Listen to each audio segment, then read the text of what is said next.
ओम श्री हनुमते नमः। आप सभी का हमारे YouTube चैनल पर हार्दिक स्वागत है। आज मंगलवार को आइए सुने हनुमान जी की पौराणिक कथा। कथा के अनुसार एक समय की बात है, एक नगर में एक वृद्धा रहती थी। उसका एक ही पुत्र था। वृद्धा की हनुमान जी पर गहरी आस्था थी। वह प्रत्येक मंगलवार को नियम पूर्वक व्रत रखकर हनुमान जी की आराधना करती थी। एक बार हनुमान जी ने अपनी भक्तिनी उस वृद्ध महिला की श्रद्धा का परीक्षण करने का विचार किया। हनुमान जी साधु का वेश धारण कर वृद्धा के घर गए और पुकारने लगे, है कोई हनुमान भक्त जो हमारी इच्छा पूर्ण करे। आवाज उस वृद्धा के कान में पड़ी। पुकार सुन वृद्धा जल्दी से बाहर आई और साधु को प्रणाम कर बोली, आज्ञा महाराज। हनुमान वेशधारी साधु बोले, मैं भूखा हूँ, भोजन करूँगा, तुम थोड़ी सी जमीन लीप दो। वृद्धा दुविधा में पड़ गई।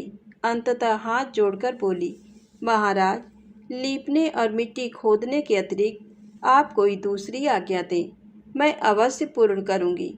साधु ने 3 बार प्रतिज्ञा कराने के पश्चात कहा, तू अपने बेटे को बुला, मैं उसकी पीठ पर आग जलाकर भोजन बनाऊंगा। यह सुनकर वृद्धा घबरा गई, परंतु वह प्रतिज्ञाबद्ध थी। उसने अपने पुत्र को बुलाकर साधु को सौंप दिया। साधु वेशधारी हनुमान जी ने वृद्धा के हाथों से ही उसके पुत्र को पेट के बल लिटवाया और उसकी पीठ पर आग जलवाई। आग जलाकर दुखी मन से वृद्धा अपने घर में चली गई। इधर भोजन बनाकर साधु ने वृद्धा को बुलाकर कहा, उनका भोजन बन गया है, तुम अपने पुत्र को पुकारो ताकि वह भी आकर भोग लगा ले। इस पर वृद्धा बोली, उसका नाम लेकर मुझे और कष्ट ना दें। लेकिन जब साधु महाराज नहीं माने तो वृद्धा ने अपने पुत्र को आवाज लगाई। वह अपनी माँ के पास आ गया। अपने पुत्र को जीवित देख वृद्धा को बहुत आश्चर्य हुआ और वह साधु के चरणों में गिर पड़ी। तब हनुमान जी अपने वास्तविक रूप में प्रकट हुए और वृद्धा को भक्ति का आशीर्वाद दिया तो प्रेम से बोले, शंकर भगवान की जय हो, बजरंग बली की जय हो। आइए सुने मंगलवार व्रत की पौराणिक कथा। एक बार नैमिषारण्य तीर्थ में 80,000 मुनि एकत्र होकर पुराणों के ज्ञाता श्री सूत जी से पूछने लगे, हे महामुने, आपने हमें अनेक पुराणों की कथाएं सुनाई हैं। अब कृपा करके हमें ऐसा व्रत और कथा बताएं जिसके करने से संतान की प्राप्ति हो तथा मनुष्यों को रोग, शोक, अग्नि, सर्व दुख आदि का भय दूर हो, क्योंकि कलयुग में सभी जीवों की आयु बहुत कम है। फिर इस पर उन्हें रोग चिंता के कष्ट लगे रहेंगे तो फिर वह श्रीहरि के चरणों में अपना ध्यान कैसे लगा सकेंगे। श्री सूत जी बोले, हे मुनियों, आपने लोक कल्याण के लिए बहुत ही उत्तम बात पूछी है। एक बार युधिष्ठिर ने भगवान श्री कृष्ण से लोक कल्याण के लिए यही प्रश्न किया था। भगवान श्री कृष्ण और युधिष्ठिर का संवाद तुम्हारे सामने कहता हूँ, ध्यान देकर सुनो। एक समय पांडवों की सभा में श्री कृष्ण जी बैठे हुए थे। तब युधिष्ठिर ने भगवान श्री कृष्ण से प्रश्न किया, हे प्रभु नंद नंद गोविंद, आपने मेरे लिए अनेकों कथाएं सुनाई हैं। आज आप कृपा करके ऐसा व्रत या कथा सुनाएं जिसके करने से मनुष्य को रोग चिंता का भय समाप्त हो और उसको पुत्र की प्राप्ति हो। हे प्रभु, बिना पुत्र के जीवन व्यर्थ है। पुत्र के बिना मनुष्य नरकगामी होता है।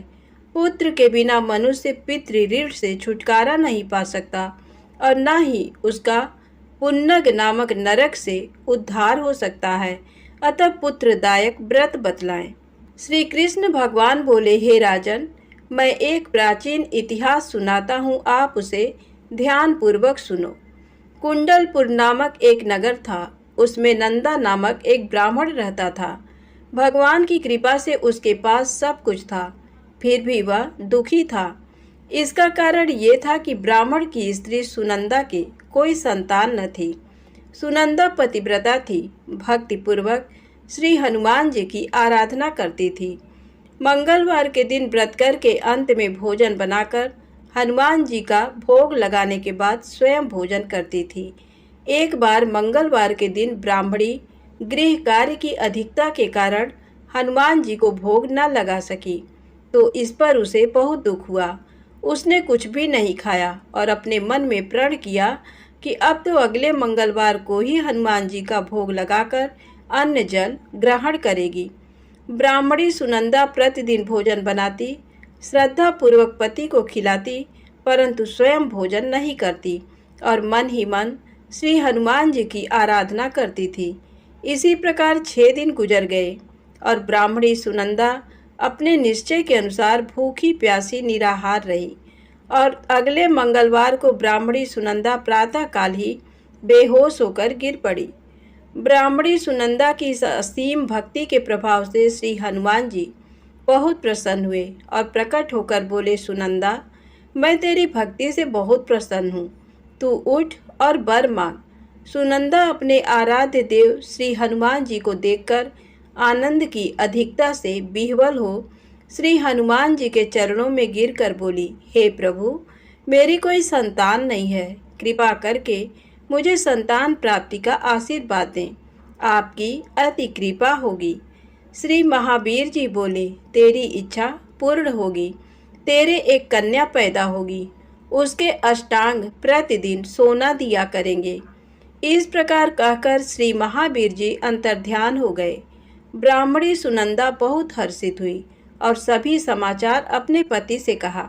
ब्राह्मण देवकन्या का वरदान सुनकर कुछ दुखी हुए, परंतु सोना मिलने की बात सुनी तो बहुत प्रसन्न हुए। विचार किया कि ऐसी कन्या के साथ मेरी निर्धनता भी समाप्त हो जाएगी। श्री हनुमान जी की कृपा से वह ब्राह्मणी गर्भवती हुई और 10वें महीने में उसे बहुत ही सुंदर पुत्री प्राप्त हुई। ये बच्ची अपने पिता के घर में ठीक उसी तरह से बढ़ने लगी जिस प्रकार शुक्ल पक्ष का चंद्रमा बढ़ रहा है। 10वें दिन ब्राह्मण ने उस बालिका का नामकरण संस्कार कराया। उसके कुल पुरोहित ने उस बालिका का नाम रत्नावली रखा, क्योंकि ये कन्या सोना प्रदान किया करती थी। इस कन्या ने पूर्व जन्म में बड़े ही विधान से मंगल देव का व्रत किया था। रत्नावली का अष्टांग बहुत सा सोना देता था। उस सोने से नंदा ब्राह्मण बहुत ही धनवान हो गया। अब ब्राह्मणी भी बहुत अभिमान करने लगी थी। समय बीतता रहा। अब रत्नावली 10 वर्ष की हो चुकी थी। एक दिन जब नंदा ब्राह्मण प्रसन्न चित्त था, तब सुनंदा ने अपने पति से कहा, मेरी पुत्री रत्नावली विवाह के योग्य हो गई है, अतः आप कोई सुंदर तथा योग्य वर देखकर इसका विवाह कर दें। ये सुन ब्राह्मण बोला, अभी तो रत्नावली बहुत छोटी है। तब ब्राह्मणी बोली, शास्त्रों की आज्ञा है कि कन्या 8वें वर्ष में गौरी, 9 वर्ष में रोहिणी, 10वें वर्ष में कन्या, इसके पश्चात रसवला हो जाती हैं। गौरी के दान से पाताल लोक की प्राप्ति होती है, रोहिणी के दान से वैकुंठ लोक की प्राप्ति होती है, कन्या के दान से इंद्रलोक में सुखों की प्राप्ति होती है। अगर हे पतिदेव रजस्वला का दान किया जाता है तो घोर नरक की प्राप्ति होती है। इस पर ब्राह्मण बोला, अभी तो रत्नावली मात्र 10 ही वर्ष की है और मैंने तो 16-16 साल की कन्याओं के विवाह कराए हैं, अभी जल्दी क्या है। तब ब्राह्मणी सुनंदा बोली, आपको तो लोभ अधिक हो गया। शास्त्रों में कहा गया है कि माता पिता और बड़ा भाई रजस्वला कन्या को देखते हैं तो वह अवश्य ही नरकगामी होते हैं। तब ब्राह्मण बोला, अच्छी बात है, कल मैं अवश्य ही योग्य वर की तलाश में अपना दूत भेजूंगा। दूसरे दिन ब्राह्मण ने अपने दूत को बुलाया और आज्ञा दी कि जैसी सुंदर मेरी कन्या है वैसा ही सुंदर वर उसके लिए तलाश करो। दूत अपने स्वामी की आज्ञा पाकर निकल पड़ा। पंपई नगर में उसने एक सुंदर लड़के को देखा। ये बालक एक ब्राह्मण परिवार का बहुत गुणवान पुत्र था। इसका नाम सोमेश्वर था। दूत ने इस सुंदर व गुणवान ब्राह्मण पुत्र के बारे में अपने स्वामी को पूर्ण विवरण दिया। ब्राह्मण नंदा को भी सोमेश्वर अच्छा लगा और फिर शुभ मुहूर्त में विधि पूर्वक कन्यादान करके ब्राह्मण ब्राह्मणी संतुष्ट हुए। परंतु ब्राह्मण के मन में लोभ समाया हुआ था। उसने कन्यादान तो कर दिया, पर वह बहुत खिन्न भी था। उसने विचार किया कि रत्नावली तो अब चली जाएगी और मुझे इससे जो सोना मिलता था वह अब नहीं मिलेगा। मेरे पास जो धन था कुछ तो इसके विवाह में खर्च हो गया और जो शेष बचा है वह भी कुछ दिनों पश्चात समाप्त हो जाएगा। मैंने तो इसका विवाह करके बहुत बड़ी भूल कर दी है। अब कोई ऐसा उपाय हो कि रत्नावली मेरे घर में ही बनी रहे, अपनी ससुराल ना जाए। लोभ रूपी राक्षस ब्राह्मण के मस्तिष्क पर छाता जा रहा था। रात भर अपनी सैया पर बेचैनी से करवटें बदलते बदलते उसने एक बहुत ही क्रूर निर्णय लिया। उसने विचार किया कि जब रत्नावली को लेकर उसका पति सोमेश्वर अपने घर के लिए जाएगा तो वह मार्ग में छिपकर सोमेश्वर का वध कर देगा और अपनी लड़की को अपने घर ले आएगा, जिससे नियमित रूप से उसे सोना भी मिलता रहेगा और समाज का कोई मनुष्य उसे दोष भी नहीं दे सकेगा। प्रातः काल हुआ तो नंदा और सुनंदा ने अपने जमाई तथा लड़की को बहुत सारा धन देकर विदा किया।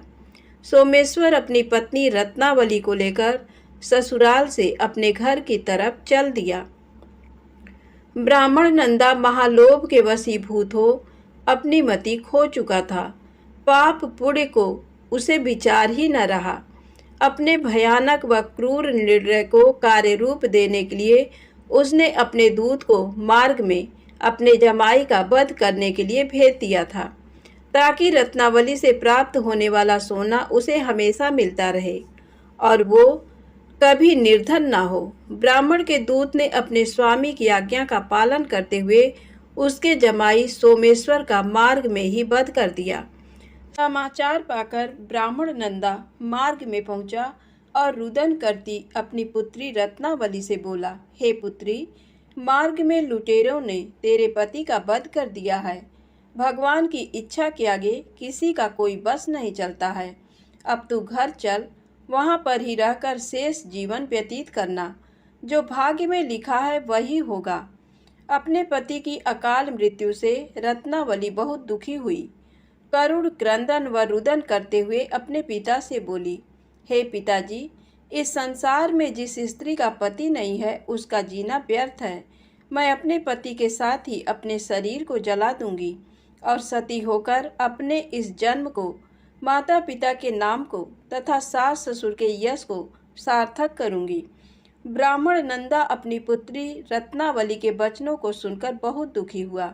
विचार करने लगा, मैंने व्यर्थ ही जमाई वध का पाप अपने सिर लिया। रत्नावली तो उसके पीछे अपने प्राण तक देने को तैयार है। मेरा तो दोनों तरफ से मरण हो गया। धन तो अब मिलेगा नहीं।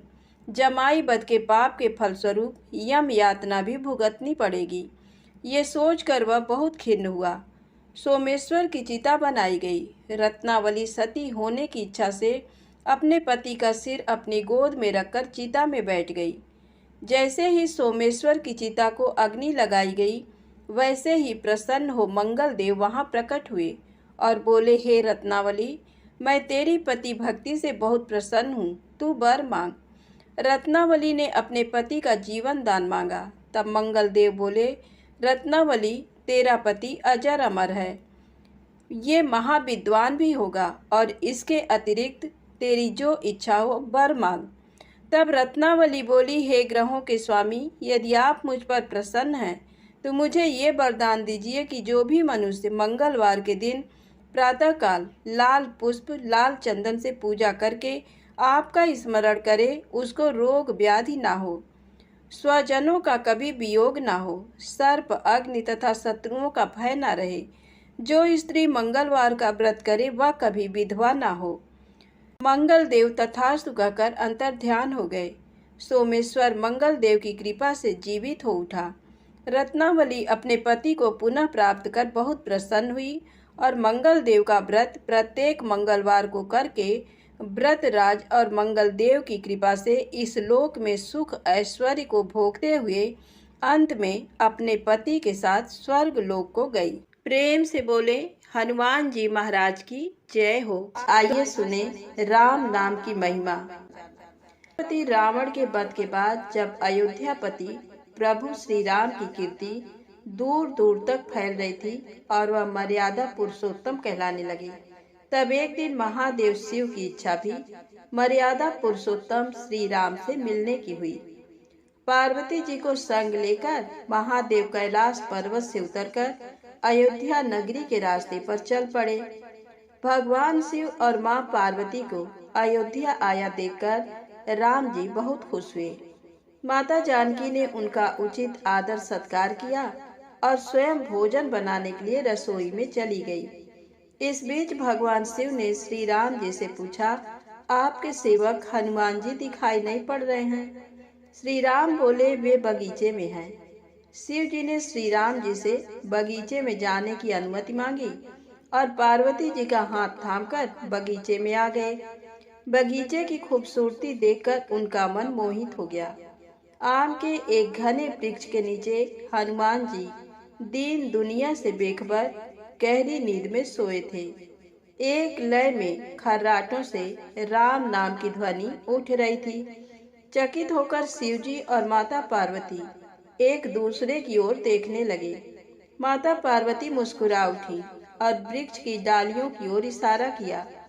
राम नाम सुनकर पेड़ की डालियां भी झूमने लगी थीं और इनके बीच से भी राम नाम उच्चारित हो रहा था।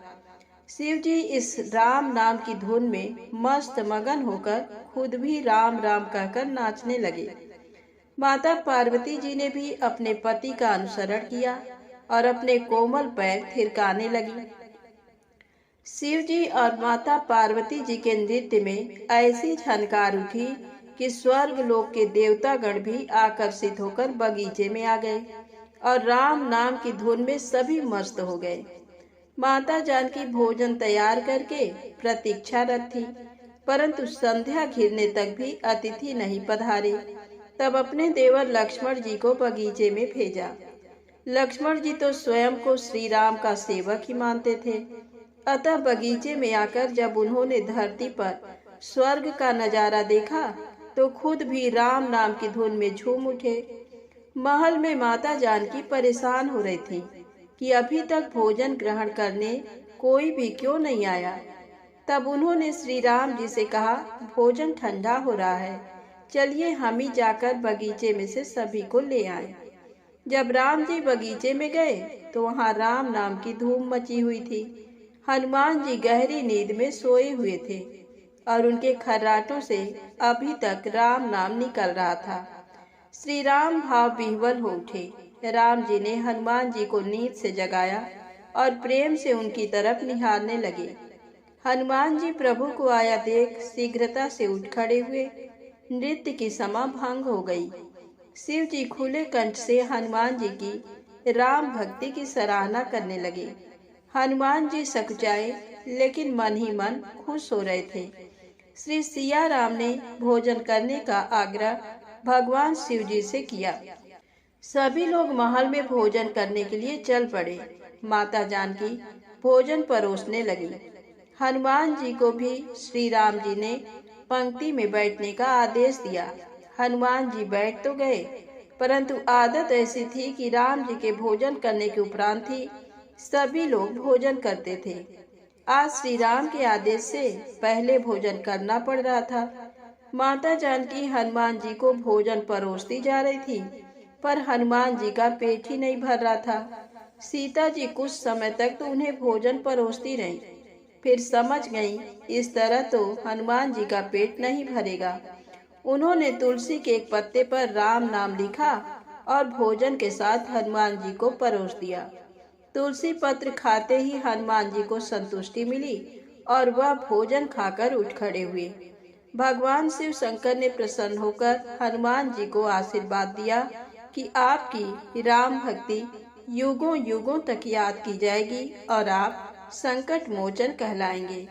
तो प्रेम से बोलें, शंकर जी भगवान की जय हो। संकट मोचन हनुमान जी की जय हो।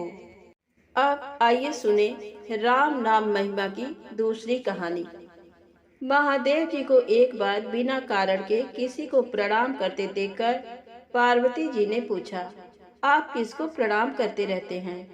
शिव जी पार्वती जी से कहते हैं कि हे देवी, जो व्यक्ति एक बार राम कहता है उसे मैं 3 बार प्रणाम करता हूँ। पार्वती जी ने एक बार शिव जी से पूछा, आप स्मशान में क्यों जाते हैं और ये चिता की भस्म शरीर पर क्यों लगाते हैं? उसी समय शिव जी पार्वती जी को शमशान ले गए। वहां एक शव अंतिम संस्कार के लिए लाया गया। लोग राम नाम सत्य है कहते हुए शव को ला रहे थे। शिव जी ने कहा कि देखो पार्वती, इस शमशान की ओर जब लोग आते हैं तो राम नाम का स्मरण करते हुए आते हैं और इस शव के निमित्त से कई लोगों के मुख से मेरा अति प्रिय दिव्य राम नाम निकलता है।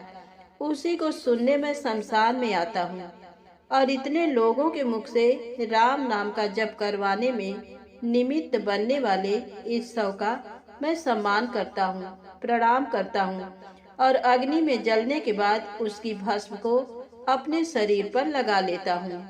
राम नाम बुलवाने वाले के प्रति मुझे अगाध प्रेम रहता है। एक बार शिव जी कैलाश पर पहुँचे और पार्वती जी से भोजन मांगा। पार्वती जी विष्णु सहस्त्र नाम का पाठ कर रही थी। पार्वती जी ने कहा, अभी पाठ पूरा नहीं हुआ, कृपया थोड़ी देर प्रतीक्षा कीजिए। शिव जी ने कहा कि इससे तो समय और श्रम दोनों लगेंगे। संत लोग जिस तरह से सहस्त्र नाम को छोटा कर लेते हैं और नित्य जपते हैं, वैसा उपाय कर लो। पार्वती जी ने पूछा, वो उपाय कैसे करते हैं, मैं सुनना चाहती हूँ। तब शिव जी ने बताया, केवल एक बार राम कह लो, तुम्हें सहस्त्र नाम भगवान के 1000 नाम लेने का फल मिल जाएगा। एक राम नाम 1000 दिव्य नामों के समान है। पार्वती जी ने वैसा ही किया। भगवान बोले, श्री राम राम रामेति रमे रामे मनोरमे सहस्र नाम तत्तुल्यम राम नाम वरानने। ये राम नाम सभी आपदाओं को हरने वाला, सभी संपदाओं को देने वाला दाता है। सारे संसार को विश्राम शांति प्रदान करने वाला है। इसीलिए मैं इसे बार बार प्रणाम करता हूँ।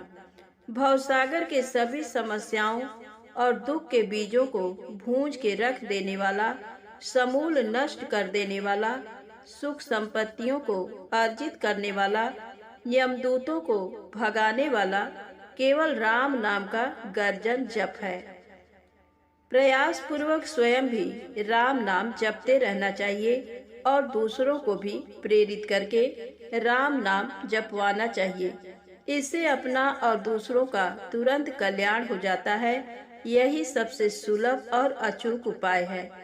इसीलिए हमारे देश में प्रणाम राम राम कहकर किया जाता है।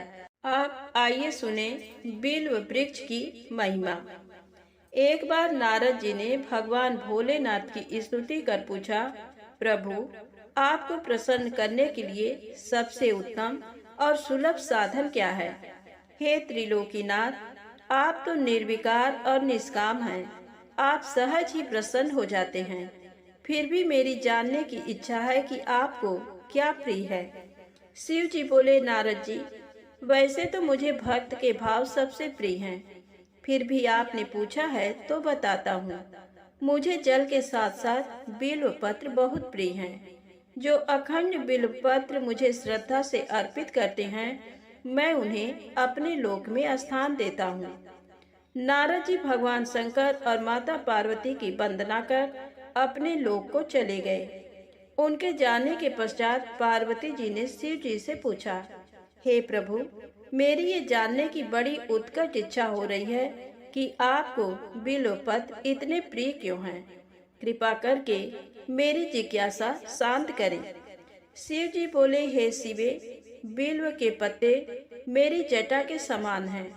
उसका त्रिपत्र यानी 3 पत्ते ऋग्वेद, यजुर्वेद और सामवेद हैं। शाखाएं समस्त शास्त्र का स्वरूप हैं। बिल्व वृक्ष को आप पृथ्वी का कल्प वृक्ष समझें, जो ब्रह्मा विष्णु शिव स्वरूप हैं। स्वयं महालक्ष्मी ने शैल पर्वत पर बिल्व वृक्ष रूप में जन्म लिया था। ये सुनकर पार्वती जी कौतूहल में पड़ गईं। उन्होंने पूछा, देवी लक्ष्मी ने आखिर बिल्व वृक्ष का रूप क्यों लिया? आप ये कथा विस्तार से कहें। तब भोलेनाथ ने देवी पार्वती को कथा सुनानी शुरू की। हे देवी, सतयुग में ज्योति रूप में मेरे अंश का रामेश्वर लिंग था। ब्रह्मा आदि देवों ने उसका विधिवत पूजन अर्चन किया था। फलतः मेरे अनुग्रह से वाग देवी सबकी प्रिया हो गईं। वे भगवान विष्णु को सतत प्रिय हो गईं।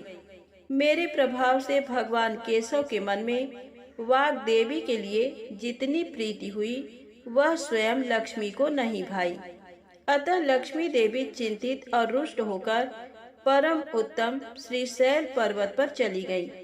वहां उन्होंने मेरे विग्रह की उग्र तपस्या प्रारंभ कर दी।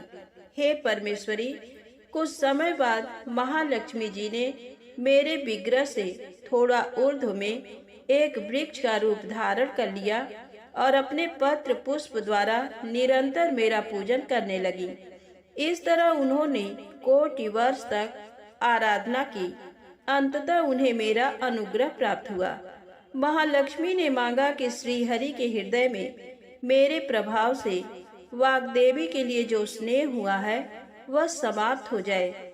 शिव जी बोले, मैंने महालक्ष्मी को समझाया कि श्री हरि के हृदय में आपके अतिरिक्त किसी और के लिए कोई प्रेम नहीं है। वाग्देवी के प्रति तो उनकी श्रद्धा है।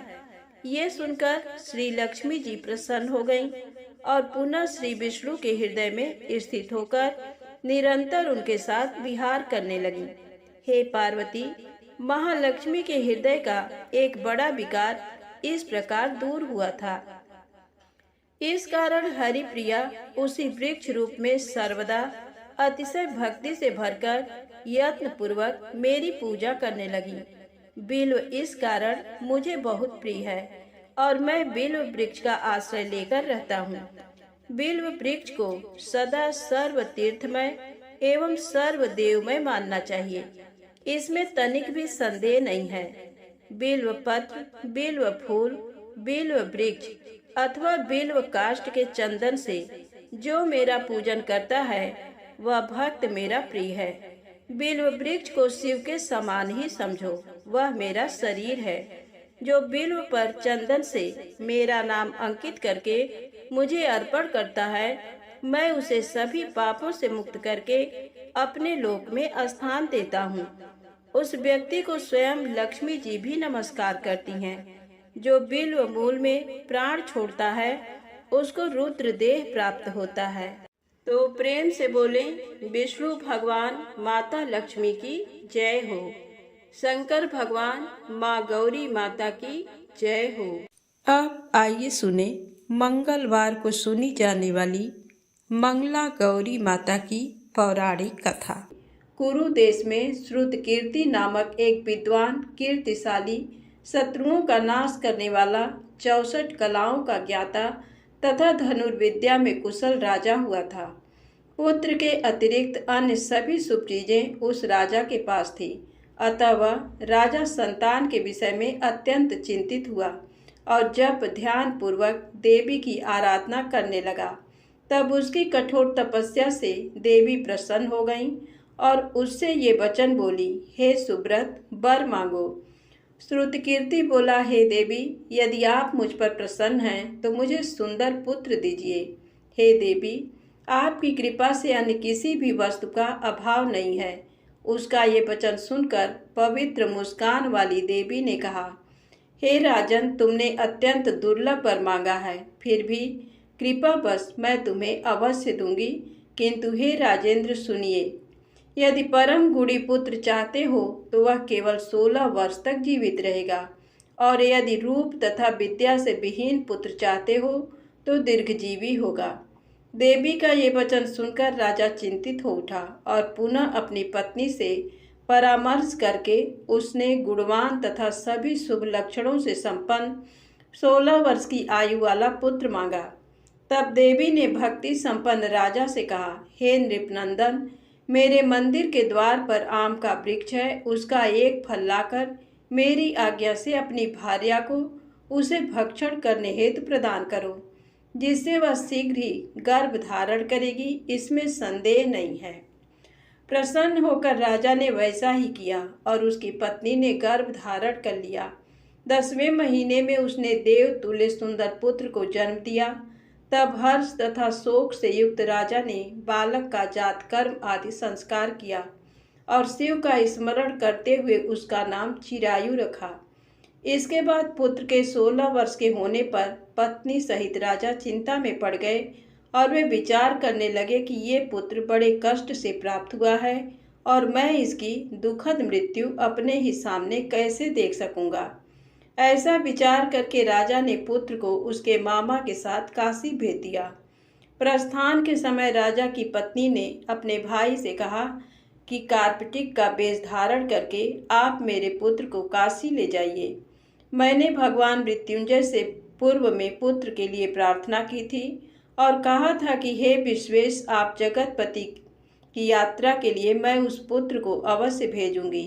अतः आप मेरे पुत्र को आज ही ले जाइए और सावधानी पूर्वक इसकी रक्षा कीजिएगा। अपनी बहन की ये बात सुनकर भांजे के साथ वो चल पड़ा। कई दिनों तक चलते चलते वह आनंद नामक नगर में पहुंचा। वहां सभी प्रकार की समृद्धियों से संपन्न वीरसेन नाम वाला राजा रहता था। उस राजा की एक सर्वलक्षण संपन्न युवावस्था प्राप्त मनोहर तथा रूप लावण्यमयी मंगला गौरी नामक कन्या थी। सभी उपमानों को तुच्छ करके सौंदर्य अभिवृद्धि को प्राप्त वह कन्या किसी समय सखियों के साथ नगर के उपवन में क्रीड़ा करने के लिए गई हुई थी। उसी समय वह चिरायु तथा उसका मामा वे दोनों भी वहां पहुंच गए और उन कन्याओं को देखने की लालसा से वहीं विश्राम करने लगे। इसी बीच विनोद पूर्वक क्रीड़ा करती हुई उन कन्याओं में से किसी एक ने कुपित होकर राजकुमारी को राणा ये कुवचन कह दिया। तब उस अशुभ वचन को सुनकर राजकुमारी ने कहा, तुम अनुचित बात क्यों बोल रही हो? मेरे कुल में तो इस प्रकार की कोई नहीं है। मंगला गौरी की कृपा से तथा उनके व्रत के प्रभाव से विवाह के समय जिसके सर पर मेरे हाथ से अक्षत पड़ेंगे, हे सखी, वह यदि अल्प आयु वाला होगा तो भी चिरंजीवी हो जाएगा। इसके बाद वह सभी कन्याएं अपने अपने घर चली गईं। उसी दिन राजकुमारी का विवाह था। बाहलीक देश के दृढ़धर्मा नामक राजा के सुकेतु नाम वाले पुत्र के साथ उसका विवाह निश्चित किया गया था। वह सुकेतु विद्याहीन, कुरूप तथा बहरा था। तब सुकेतु के साथ आए हुए उन लोगों ने विचार किया कि इस समय कोई दूसरा श्रेष्ठ वर ले जाना चाहिए और विवाह संपन्न हो जाने के बाद वहां सुकेतु पहुंच जाए। उन लोगों ने चिरायु के मामा के पास जाकर याचना की कि आप इस बालक को हमें दे दीजिए, जिससे हमारा कार्य सिद्ध हो जाए। इस पृथ्वी पर परोपकार के समान दूसरा कोई धर्म नहीं है। उनकी बात सुनकर चिरायु का मामा मन ही मन बहुत प्रसन्न हुआ, क्योंकि इसने उपवन में पहले ही कन्या मंगला गौरी की बात सुन ली थी। फिर भी उसने एक बार कहा कि आप लोग इसे किस लिए मांग रहे हैं? कार्य की सिद्धि हेतु वस्त्र, अलंकार आदि मांगे जाते हैं, वर तो कहीं भी नहीं मांगा जाता। तथापि आप लोगों का सम्मान रखने के लिए मैं इसे दे रहा हूँ। इसके बाद चिरायु को वहां ले जाकर उन लोगों ने विवाह संपन्न कराया। सप्तपदी आदि के हो जाने पर रात्रि में शिव पार्वती की प्रतिमा के समक्ष उस चिरायु ने हर्ष युक्त होकर मंगला गौरी के साथ शयन किया। उसी दिन चिरायु के 16 वर्ष पूर्ण हो चुके थे और अर्धरात्रि में साक्षात्कार सर्प रूप में वहां आ गया। इसी बीच संयोगवश राजकुमारी जाग गई। उसने उस महासर्प को वहां देखा और वह भय से व्याकुल होकर कांपने लगी। तभी उस कन्या ने धैर्य धारण 16 उपचारों से सर्प की पूजा की और पीने के लिए उसे दूध दिया। उसने दीनता भरी वाणी में उस सर्प की प्रार्थना तथा स्तुति की। मंगला गौरी प्रार्थना करने लगी कि मैं उत्तम व्रत को करूंगी, जिससे मेरे पति जीवित रहें। ये जिस तरह से चिरकाल तक जीवित रहें, आप वैसा कीजिए। इतने में सर्प वहां स्थित एक कमंडल में प्रवेश कर गया और उस मंगला गौरी ने अपनी कंचुकी से उस कमंडल का मुंह बांध दिया। इसी बीच उसका पति अंगड़ाई लेकर जाग गया और अपनी पत्नी से बोला, हे प्रिय, मुझे भूख लगी है। तब वह अपनी माता के पास जाकर खीर, लड्डू आदि ले आई और उसके द्वारा दिए भोज्य पदार्थ को उसने प्रसन्न मन होकर खाया। भोजन के पश्चात हाथ धोते समय उसके हाथ से अंगूठी गिर पड़ी। तांबूल खाकर वह पुनः सो गया। इसके बाद मंगला गौरी कमंडल को फेंकने के लिए जाने लगी।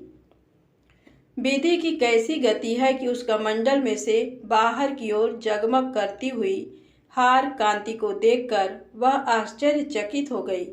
घट में स्थित उस हार को उसने अपने कंठ में धारण कर लिया। इसके बाद कुछ रात शेष रहते ही चिरायु का मामा आकर उसे ले गया। इसके बाद वर पक्ष के लोग सुकेतु को वहां ले आए। उसे देख मंगला गौरी ने कहा कि ये मेरा पति नहीं है। तब उन सभी ने उससे कहा, हे सुबे, तुम ये क्या बोल रही हो? यहाँ तुम्हारा कोई परिचायक हो तो उसे हम लोगों को बताओ। मंगला गौरी बोली, जिसने रात्रि में 9 रत्नों से बनी अंगूठी दी है, उसकी अंगुली में इसे डालकर परिचायक निशानी देख लें। मेरे पति ने रात्रि में मुझे जो हार दिया था उसके रत्नों का समुदाय कैसा है, इस बात को ये बताएं। ये तो कोई अन्य ही है। इसके अतिरिक्त रात्रि में आम सींचते समय उनका पैर कुमकुम से लिप्त हो गया था। वह मेरी जांघ पर अब भी विद्यमान है, उसे आप लोग शीघ्र देख लें। साथ ही रात में परस्पर भाषण तथा भोजन आदि जो कुछ किया गया था उसे भी ये बता दें, तब ये निश्चय ही मेरे पति हैं। इस प्रकार उसका वचन सुनकर सभी ठीक है कहने लगे, किंतु जब एक भी बात न मिली तब सभी ने सुकेतु को उसका पति होने से निषिद्ध कर दिया और वर पक्ष वाले जिस तरह से आए थे उसी तरह से चले गए। उसके बाद अपने वंश को बढ़ाने वाले महान यश से संपन्न तथा परम मनस्वी मंगला गौरी के पिता ने अन्न पान आदि का सत्र चलाया। उन्होंने वर पक्ष का वृत्तांत कानों कान सुन लिया कि स्वरूप से कुरूप होने के कारण लोगों के द्वारा किसी अन्य को वर के रूप में आदर पूर्वक लाया गया था। तब उन्होंने अपनी कन्या को पर्दे के भीतर बिठा दिया। उसके बाद 1 वर्ष बीतने पर यात्रा करके चिरायु अपने मामा के साथ ये देखने आया कि विवाह के बाद वहाँ क्या हुआ। तब उसे गवाक्ष के भीतर से देखकर वह मंगला गौरी अत्यंत प्रसन्न हुई और माता पिता से बोली कि मेरे पति आ गए हैं। राजा ने अपने सुहित जनों को बुलाकर पूर्व में कहे गए सभी परिचायकों को निशानी को देखकर मंद मुस्कान वाली अपनी कन्या चिरायु को सौंप दी। राजा ने शिष्ट जनों को साथ लेकर विवाह का उत्सव कराया। इसके बाद राजा वीरसेन ने वस्त्र, आभूषण आदि, सेना, घोड़े, रथ और अन्य भी बहुत सी सामग्रियां देकर उन्हें विदा किया। उसके बाद कुल को आनंदित करने वाला वह चिरायु पत्नी तथा मामा को साथ लेकर सेना के साथ अपने नगर पहुंचा। लोगों के मुख से उसे आया हुआ सुनकर उसके माता पिता को विश्वास नहीं हुआ। उन्होंने सोचा कि प्रारब्ध अन्यथा कैसे हो सकता है। इतने में वह अपने माता पिता के पास आ गया और स्नेह से परिपूर्ण वह चिरायु भक्तिपूर्वक उनके चरणों में गिर पड़ा। तब अपने पुत्र का मस्तक सूंघ कर उन दोनों ने परम आनंद प्राप्त किया। पुत्रवधू मंगला गौरी ने भी सास ससुर को प्रणाम किया। तब सास उसे अपनी गोद में बिठाकर सारा वृत्तांत शीघ्रता पूर्वक पूछने लगी। हे महामुने, तब पुत्र वधू ने भी मंगला गौरी के उत्तम व्रत महात्म तथा जो कुछ घटित हुआ था वह सब वृत्तांत बताया। जो कोई भी इसका श्रवण करता है अथवा जो इसे कहता है उसके सभी मनोरथ पूर्ण हो जाते हैं, इसमें संदेह नहीं है। धन्यवाद। प्रेम से बोले मंगला गौरी माता की जय हो।